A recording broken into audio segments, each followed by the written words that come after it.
పాపములో నుండి విడుదల வேண்டும் என்று கேட்டால் విడుదலை தருவார். ఈ పాపములో నుంచి నాకు ఒక విడుదల కావాలని మీరు అడిగితే ప్రభు చేస్తాడు. எனக்கு సమాధానం வேண்டும் என்று கேட்டால் సమాధానం தருவார். నాకు సమాధానం కావాలని మీరు అడిగితే నా ప్రభు సమాధానం ఇస్తారు. எனக்கு இந்த சுகம் வேண்டும் என்று கேட்டால் சுகம் தருவார். నాకు ఈ స్వస్థత కావాలని మీరు అడిగితే నా ప్రభు స్వస్థపరుస్తారు.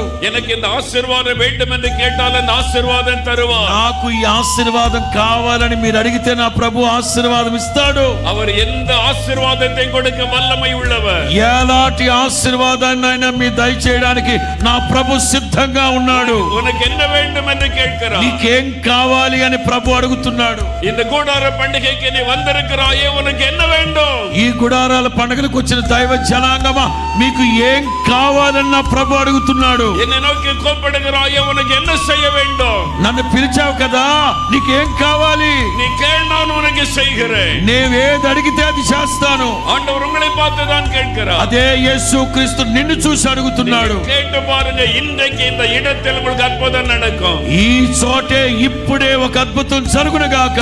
ஆனால் நீங்கள் கேட்கும் போது ஒரு காரியத்தை ஆண்டவர் எதிர்பார்க்கிறார். అయితే మీరు యేసు ప్రభుని అడిగేటప్పుడు యేసు ప్రభు మీ దగ్గర ఒకటి ఆశపడుతున్నారు, ఎదురు చూస్తున్నారు. அவன் நான் பார்வையடைய வேண்டும் என்று சொன்ன உடன் இயேசு சொல்கிறார், నాకు చూపు కావాలి అని అడిగిన వెంటనే యేసు ప్రభు అన్నారు, உன் விசுவாசம் உன்னை ரட்சித்தது. నీ విశ్వాసమే నీకు చూపిస్తుంది. உன் விசுவாசம் உன்னை ரட்சித்தது. నీ విశ్వాసమే నిన్ను రక్షించును గాక. சொன்ன உடனே பார்வை அடைந்தான். అని చెప్పిన వెంటనే వాడికి చూపు వచ్చేసింది. அவனுடைய விசுவாசத்தை ஆண்டவர் கனப்படுத்தினார். అతని విశ్వాసాన్ని నా ప్రభు ఘనపరిచాడు. இன்றைக்கு நீ விசுவாசத்தை கேட்டால் ஆண்டவர் அற்புதம் செய்வார். ఈ రాత్రి విశ్వాసముతో నీవు అడిగితే నా ప్రభు కార్యం జరిగించును గాక. விசுவாசத்தை அவர் எதிர்பார்க்கிறார். నీ విశ్వాసాన్ని ఎదురు చూస్తున్నాడు నా ప్రభు. விசுவாசத்தோடு கூப்பிட்டால் அற்புதம் நடக்கும். విశ్వాసముతో అడిగినప్పుడే మీ జీవితంలో అద్భుతం జరుగును గాక.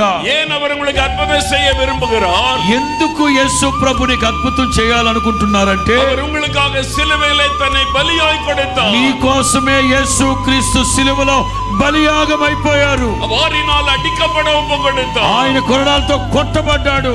கைகளிலே கால்களிலே ஆணி அடிக்க ஒப்பு கொடுத்தார். అరచేతుల్లో అరికాలలో మేకులు దిగ్గొట్టబడ్డాయి. தன்னுடைய ரத்தத்தை எல்லாம் சிலுவையிலே சிந்தினார். యేసయ్య రక్తం కలువరి సిలువలో కార్చాడు. உங்களுடைய பாவங்களை மன்னிக்க பாவங்களை சுமந்தார். నీ పాపాలు క్షమించడానికి మన పాపాన్ని భరించాడు ఆయన. உங்களுடைய வியாதியை குணமாக்க உங்களுடைய நோய்களை சுமந்தார். నీ వ్యాధిని బాగుపరచడానికి ఆయన రోగగ్రస్తునిగా మార్చబడ్డాడు. சாபங்களை மாற்றவர் சாபங்களை சிலுவையிலே சுமந்தார். నీ శాపాన్ని తొలగించడానికి శపించబడిన సిలువ రాణి మీద వేలాడాడు ఆయన. இயேசு கிறிஸ்துவின் ரத்தம் சகல பாவங்களை நீக்கி சுத்திகரிக்கும். యేసు రక్తం ప్రతి పాపము నుండి నిన్ను పవిత్రునిగా కడిగి మార్చునుగాక. இயேசுவுடைய ரத்தம் சாபத்தினுடைய வல்லமைகளை அழித்து விடுதலையாக்கும். యేసు రక్తం శాపానికి ఉన్న అధికారాన్ని తొలగించి ఆశీర్వాదాన్ని కలుగు చేయుగాక. ரத்தம் பிசாசின் வல்லமைகளை அழித்து விடுதலையாக்கும். యేసు క్రీస్తు రక్తం అంధకార శక్తుల నుంచి విడుదల కలుగు చేయునుగాక.